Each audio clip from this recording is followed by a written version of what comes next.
Hey guys, and welcome back to my channel. Today I'm going to be talking about my birth story, and I don't know how long it's going to be because I'm going to start just briefly what happened to me during my early stages of my pregnancy to leading up to giving birth to my daughter. Basically, it was, I don't know what started it, but I started having asthma when I had childhood asthma, and I didn't have like an actual asthma attack when the last one I had was I was 16 and I'm 26, so 10 years. And so I guess with the changes of the weather going from hot to cold and constantly being in Oklahoma, everything changes. So it just basically messed up my lungs completely, and I didn't even have an inhaler or anything like that, but my lungs were so bad I couldn't hardly breathe. I was constantly in front of an AC trying to open up my lungs and drink fluids and everything else, and nothing was working. So I went ahead and I told my fiance, I said, please just take me to the emergency room. I don't know what's wrong with me. So we went, and I was about 8 to 10 weeks pregnant, or even earlier than that, and the doctor basically said, we can't really determine that you're pregnant right now because it won't really show up on the monitor because the heart has to develop a little bit for it to actually have a beat. So I told him, I said, I think I am pregnant and everything else, and I guess it was too soon to tell. So they gave me steroids, prednisone steroid, to open up my lungs and gave me a breathing treatment, and it seemed to work for the most part while I was there. However, I'd come home and it was worse than ever. So I waited a few days, and then I went back to the same one. It was like, I think late in that afternoon or something like that. And so I went again to another hospital, and they gave me the same treatment, and they gave me magnesium to kind of help with my lungs, I guess. I don't know what the magnesium sulfate, I believe that's what it was, through an IV, or I believe that's what it was. And they said you can't leave until this is gone. Well, during that time my blood pressure was sky high, and they basically were not letting me leave after I got done with the magnesium. They would not let me leave at all. Like, I kept saying, dude, like, it was very cold outside and one thing I didn't like about this doctor and nurses is they refused to tell me that they weren't going to let me leave until my blood pressure had gone down. But they were checking my blood pressure like every 5-10 minutes. Hi. I'm making it, honey. Thank you, Mommy. You're welcome. Yeah, I like making. I know. Yeah. Can you buy me the potion one? We'll buy some more. Okay, we'll buy some more. Yeah. Go ahead and shut the door, okay? Okay, I will, Mommy. All right. Okay, bye. Bye. He's so cute. So they just neglected to tell me that they were not going to let me leave until my blood pressure had gone down. And at that time during COVID, while COVID was happening, you weren't allowed to have like any visitors with you or anything. And this was really cold outside. It was like 30 to 40 degrees. And so Hi, we can have your badminton. okay. We can look at it. Well, hey, go ask Bubba if he wants to watch Iron Giant, and you guys can watch it. Okay. All right, go on. Oh, I'm sure you would watch the morning. I want another one. Turn the piece. Do you want me to turn it on, the Iron Giant? Uh-huh.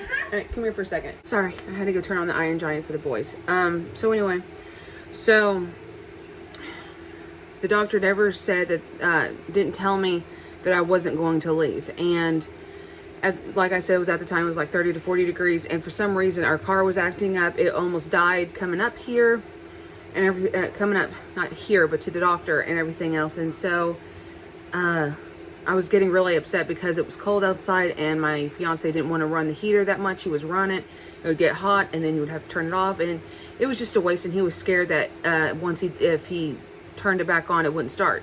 So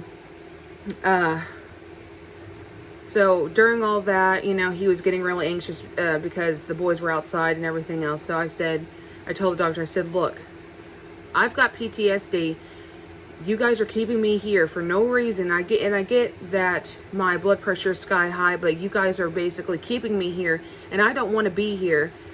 I know, you know." And he's like, "Well, you're on the verge of a stroke. If you go home, I'm afraid that that you're gonna have a heart attack or have a stroke, and I don't want that to be put on me." And I'm like, "Okay, well, you care more about yourself, and I get that you're caring about me, but still at the same time, I care more about my kids." And I said, "I guarantee you I'll feel 10 times better if I go home right now." And they're like, "I suggest you not." I'm like, "Well, I don't care. My kids are more important." So they released me, and I felt better, but I had to find some way of trying to find help because I still was worse. So I had my mom come up, and she gave me a shot of her inhaler, and me and her have the same prescription, and she let me use some of it, and it opened my lungs a little bit, so I knew it was asthma because it wasn't COVID or anything. So I called my OB, and I said, and at the time Antarctica came, it was like negative degrees, and I couldn't get out of the house. It was snowy, and we didn't trust the car. So I said, "Look, I cannot get out of my house. I need to find something to help open my lungs, because I cannot leave my house without basically having a car accident on the way up there." And I've been through 3 different hospitals, and they're saying the same thing, that, you know, and nothing is helping. Can you please help? So within 30 to 45 minutes, the nurse called and said, "We're sending you a prescription for basically a steroid inhaler." It was Advair, if you guys, the purple inhaler thingy that's circular. They gave me that, and they said, "Now I'm going to tell you it's not going to work. It won't work for, you know, like, it's not going to do, you won't see results for, like, I don't know, for maybe 24 hours or something like that. You won't see it right away." And I said, "Okay." Well, the minute I got that inhaler, I took the inhaler, and my lungs just opened up completely. I'm like, wow, I could breathe. Because at the same time, when my mom was here, when she came up to see me, she was so scared, because at the same time, guys, I didn't think I was afraid to go to sleep and not wake up. That's how bad my lungs, like, I felt like I couldn't breathe anymore. I was struggling and everything else. So that got taken care of. So fast forward to several months later, and we are on 8 months of me being pregnant. And at this time, I have been accusing my fiance of cheating on me. And it's one of those things where, you know, I didn't know if he was or not, but at the same time, he wasn't. It was my hormones going a million miles an hour, skyrocketing and everything else. And I was depressed, so I had to tell my doctor. She said, "Okay, let's give you some depression meds." So they sent me something over, and I wasn't feeling any results. But at the same time, medicine can only go so far. You have to help the other step. So I was trying to make my life a little bit better, and some days I would still accuse him and everything else. And to be frank, guys, some men, I would feel like they don't, even though they get their love of their life pregnant, and they get accused even though they're not. I feel like at the same time, the more you accuse them, the more they're going to walk away. And I don't know how my fiance stuck with me for the entire almost 10 months of me being pregnant, was still accusing him of something that he wasn't even doing. And I give him props every day for saying, "Thank you for sticking by my side, because I know I've been a real bitch this entire time, and I know you weren't doing anything behind my back." He's like, you know I haven't, because I love you. And so, and plus we've been together for 6 years. So it was just horrible, guys. And I hated it. And when I tell you, the only thing good that came out of this pregnancy was having my daughter. This entire pregnancy of me being pregnant completely was horrible. Like, I hated being pregnant. I didn't want to be pregnant anymore. I was tired of feeling this way, because my fiance didn't deserve it. My family didn't deserve it. And I hated it. I resented the fact that I treated everybody like this and everything else. And so when it came to the time of, like, days like a week leading up to giving birth, my blood pressure was elevated. So it went from 120 to 150 150 to 160, and 120 is okay for me. So the doctor said if it keeps going higher the next time you come, in about 10 minutes when we check you again, if it's not lowered, then I'm going to have to see you again next week. And then that next week I was going to give birth on Friday. So I said, okay. So I calmed down, played a little bit of bingo on my phone, and it finally went down, and I guess it was good enough to where I didn't have to go back to her. So, but they were still monitoring it. So during this entire time of me having to wake up at 5 in the morning, because we dropped off the boys at my mom's house, because she lives in Skiatook, so it was like maybe like a 45, almost not an hour drive of where I am, but like, yeah, almost 45-minute drive, depending on how traffic is, of where I am living, to drop the kids off, and they were going to stay uno momento. Okay. So during that time, we dropped off my kids at my mom's on Thursday. She took off Friday, and thank God she was able to take off of work. I love my mom to pieces. So we dropped the kids off there, and I want to say that it was okay not being able to have the kids at home, but it felt weird because I always have them and everything, and so me and my fiance spent some time together alone, and we really enjoyed ourselves in the quiet. And of course it felt weird having a quiet home, but because you're not used to it. So we woke up at like 3:30, 3:45, because we had to get from where I live all the way to Tulsa, which was almost an hour drive, but during the middle of the night, no one's like there. So thank God hardly any vehicles were in Tulsa at the time, because I hate going in Tulsa. I really do. If you guys know Oklahoma and you're not used to Oklahoma traffic, it is horrible. So once we got there, they put us in the waiting room, waited there for a good 30 minutes and everything else. And they came in, they did the birth certificate and everything else, and they said, okay, once we get all this done, we'll have someone come and get you. And after that, someone came down, we went up to a suite and everything else, and they tried to get some blood out of me. Of course, it was kind of, my blood wasn't going fast enough, because they said nothing after midnight. So I didn't have anything after midnight, and I guess me having plenty of water and everything, my veins just weren't dealing with it. So luckily they found a good vein and started pumping me with fluids to get me ready. So I did a urine sample, cleaned myself off, and because at this hospital you have to be sterilized, so they gave me these warm, soapy, not dried up, but like they were like compresses where they had like sterilization, so you had to do it from not head to toe, but enough to where they had to be clean. So they did all that and everything. So I met with the anesthesiologist. They gave you this, if you guys know, there's this little bitty brown cup, and it's supposed to taste like grape, and it's in case, I can't remember, but it's like, it tasted like pure grape salt, like it was grape juice, but it had salt in it, like nothing but salt, and I hate salt. So I use salt all the time, but I don't use it like that, all that. So they gave that to me, and I guess that was to help prevent, like, I don't know what it was for, but they give it to you all the time. If you guys, ladies, if you guys have given birth and you know what that stuff is in that brown cup, you know what I'm talking about. So we did that. I walked into the operating room, which was basically right across the hall. Went in there, and I kid you not, guys, if you ladies have ever had a C-section, you know that those beds, sometimes if you're a big woman or even a skinnier woman, you think that bed will not hold you, because it's like you have, I don't know,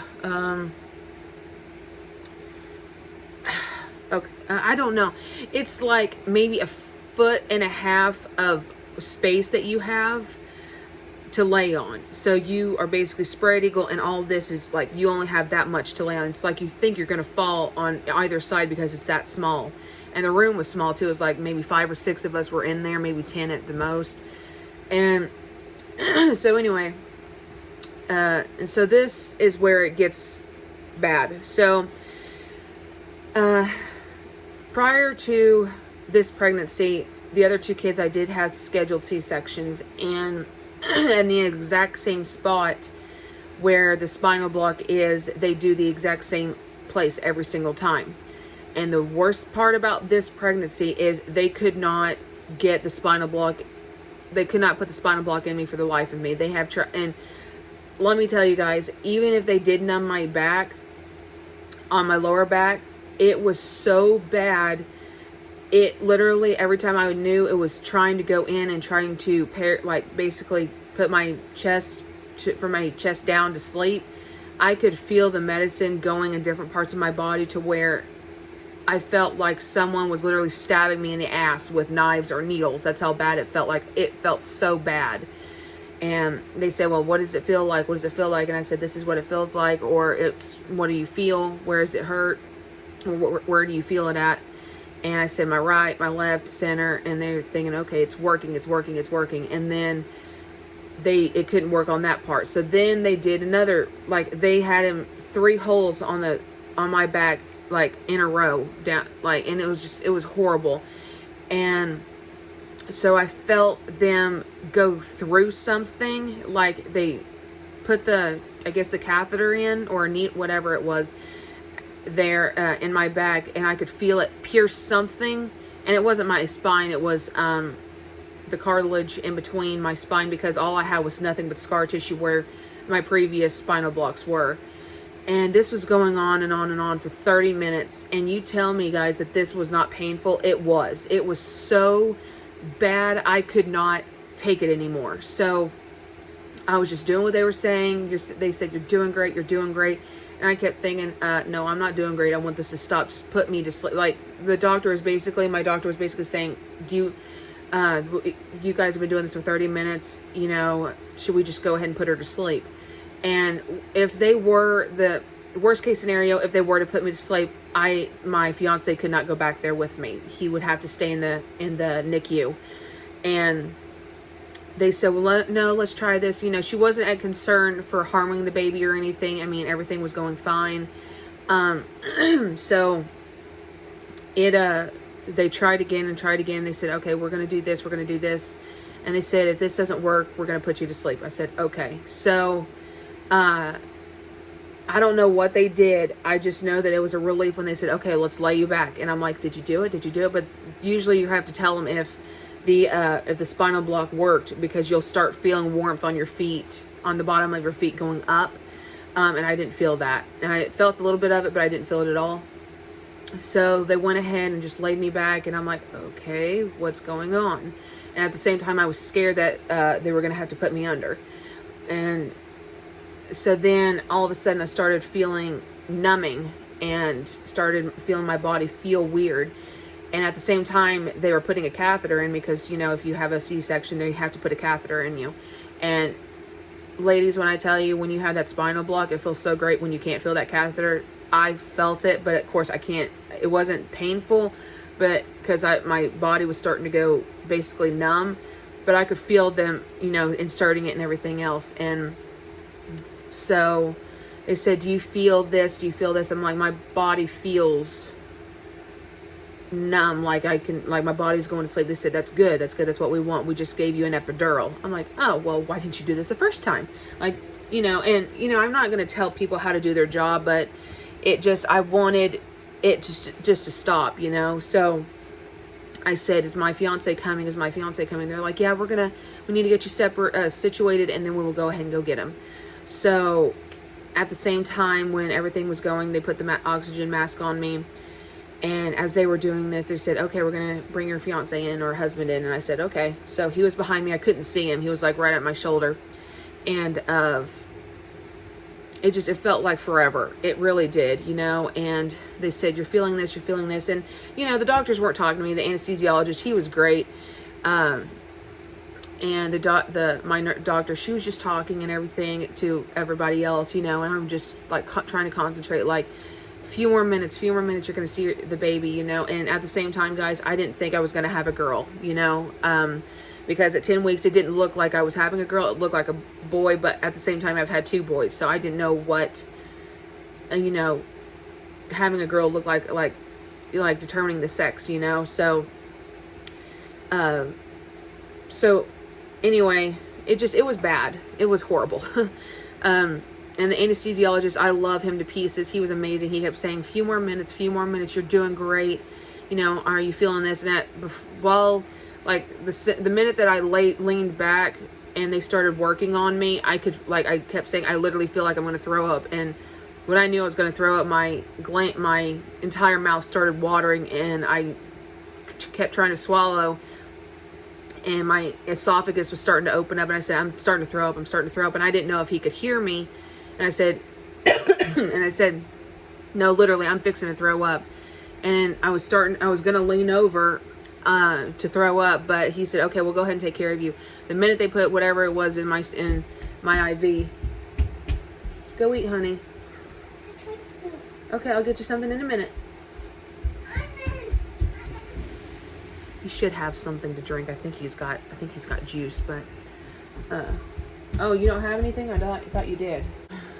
So they gave me that, and immediately my nauseated, is it, would you say nauseous, nauseation, whatever, it feels like I'm stupid when I say that. The nausea went away. That's the word. It went away. I didn't feel like I had to throw up anymore. So whatever he gave me, it was amazing. So as they were working on me, I kept telling, like, he kept saying, okay, this and this and this. And all of a sudden he's like, okay, you're going to feel a lot of pressure. And I'm like, does that mean the baby's coming? And I just kept focusing on my breathing and everything else. And they said, happy birthday, it's a beautiful baby girl. And I started bawling, because it's just like, you know, of course I cried like 1 tear with my second child. I cried for my first child, but it's like when they say you are having a girl, I guess just that, hearing that first cry, it broke me. And my fiance, he didn't cry, but he said when I went to the bathroom, I just bawled, you know. And so he held my hand and was rubbing it and everything else, and anesthesiologist was wiping my tears away and everything else. And my doctor's like, Kayla, are you okay? And I held up my thumb, and the anesthesiologist was like, she's great, she's just crying happy tears, but she's got a thumb up, so she's good. And she said, now are you sure you want your tubes tied? And I said yes. So so it took an extra few minutes, but I don't know if the dog at your hospital that when you guys give birth, this happens to you, but at this hospital, basically they told me, you won't be able to hold your baby for the first 10 minutes, neither will your fiance. So what they did is, the minute she was born, they cut the umbilical cord. They immediately took her to the NICU, and my fiance didn't cut the umbilical cord. So they took her to the NICU, cleaned her up a little bit, made sure that she was okay, you know, just watch her a little bit. And then after the 10 minutes was up, and during the tubal ligation, my fiance came in, and he came in, and I looked at her, and oh my God, and I said, honey, she looks just like you. And it's so crazy when you say that. She did, because my fiance has like a butt chin, but I don't know if you guys can see it, like right here I have one, but it's so, I don't know if you can, like right there. Anyway, like she's got it very distinctive, but sometimes as she's growing up, since she's a month old now, you can barely see, it's barely noticeable. But he just kept holding her, and he kept holding my hand, and my hands kept going to sleep because of the carpal tunnel syndrome when you're pregnant. Sometimes it's worse, sometimes it's not, it just depends. And I couldn't feel, and they said, do you want to hold her? I said, not right now, because I can't feel my hands, because they're asleep, so I don't want to right now. They said, okay, that's fine. And so what the great part about having a C-section and everything else is, when you have an epidural, you could feel, like I was moving my toes and everything else, so you weren't paralyzed, your just body was asleep. So they said a few more sutures, and then you'll be done. And they didn't do steri strips, they didn't use staples, they used glue, which I thought was amazing because the glue worked so much better than the steri strips, because the steri strips would gradually fall off, but the glue just held up and everything else. So we moved into the NICU, and they gave me Dilaudid because I was in a little bit of pain as the epidural was slowly starting to wear off. And they said, "Are you in any pain?" I said, "Yes." And at this time, my blood pressure was still sky high. So they kept giving me blood pressure medicine and everything else. And I stayed in there for a good 2 hours, and my fiance was holding her the entire time. And it felt so crazy, you know, and I don't like narcotics. I really don't. I hate them because it makes me feel fuzzy. So the minute that the girl gave me the Dilaudid, I felt like my ears were muffled, and I just started laughing. And she's like, "What is so funny?" I'm like, "I don't know." And my fiance's like, "She's in pain, but she's laughing because of whatever you just gave her." She's like, "Oh, okay." So she started laughing too. And she's like, "You're a funny patient. You're like an awesome patient." I'm like, "Thanks," you know. So I stayed down there for a good 3 hours because my blood pressure was just not going down. It wasn't staying down. And I said, I think it's because of me just going through a big trauma, just as what I just went through. It's not going to stay down. So they gave me certain things and just kept going up. And then once it got to a good setting, they went ahead and took me to my room.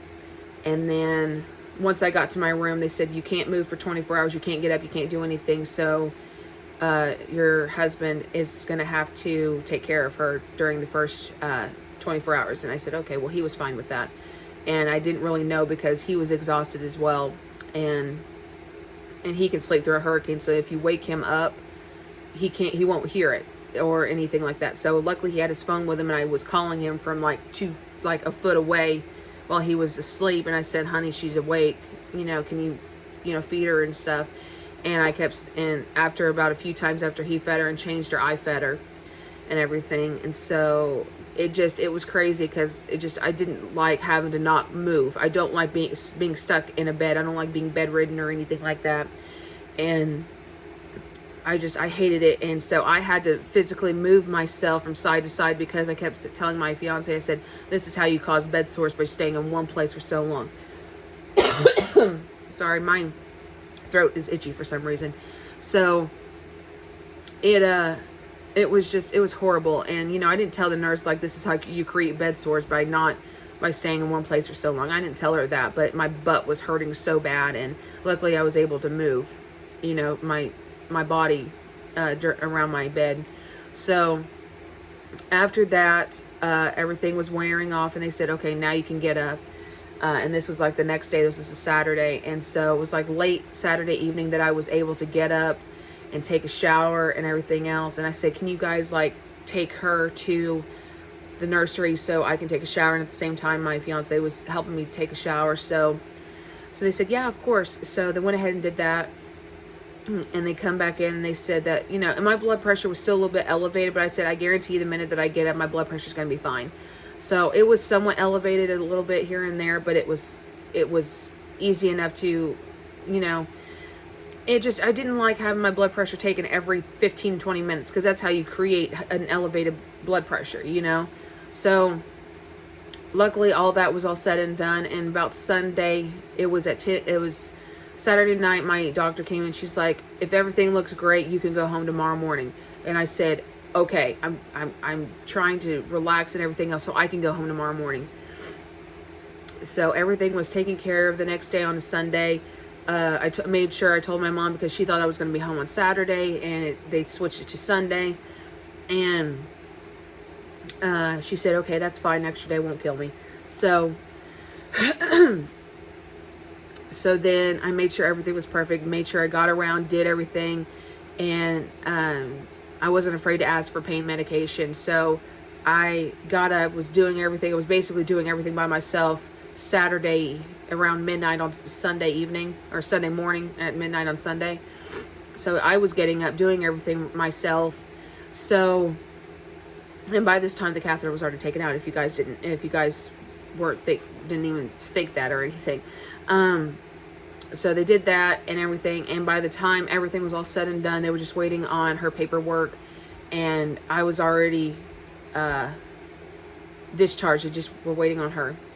So after all of that, I got to go home at noon, and they said, this is the quickest anybody has ever gone home. Usually they wait till about 5 in the evening. I'm like, wow. Luckily, I wanted to go home. I was ready to go home.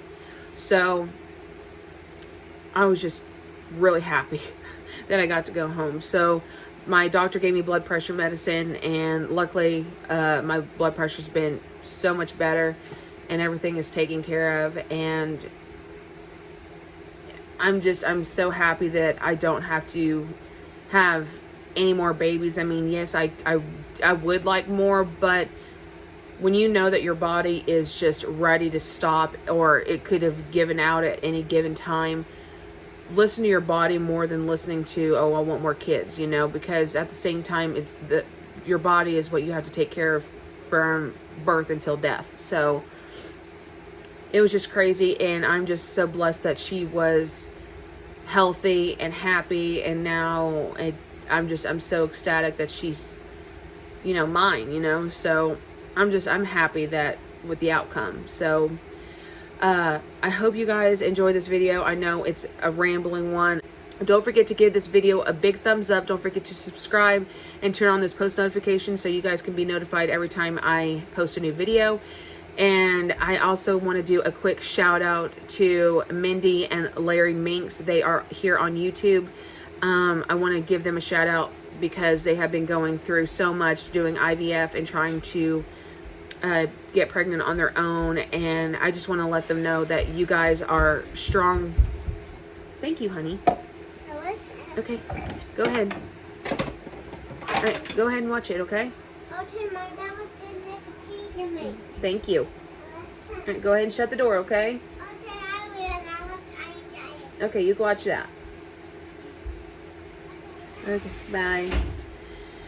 And so I want to give you guys a big props, and I want to let you guys know that you guys are in my prayers, and you guys can do this. You guys are strong. You guys are an amazing couple, and I am praying so hard for you guys to have your bundle of joy. I watch you guys' videos every time they come out, and it breaks my heart. It's like every time Mindy's like, we're not pregnant. But you know, the best part about receiving negative news is always the best positive news that comes from it.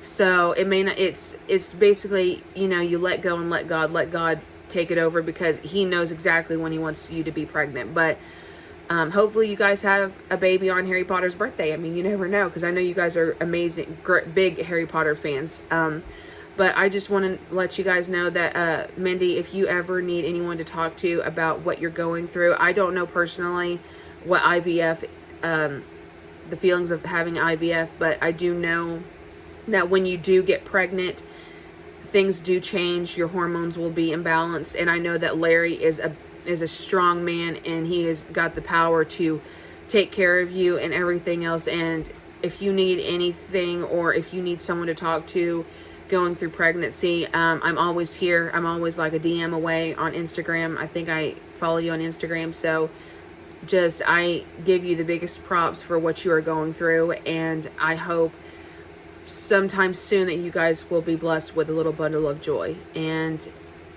you guys are amazing. So God bless, and I hope everyone has a wonderful day, and don't forget to like and subscribe my channel. Love you guys. Bye.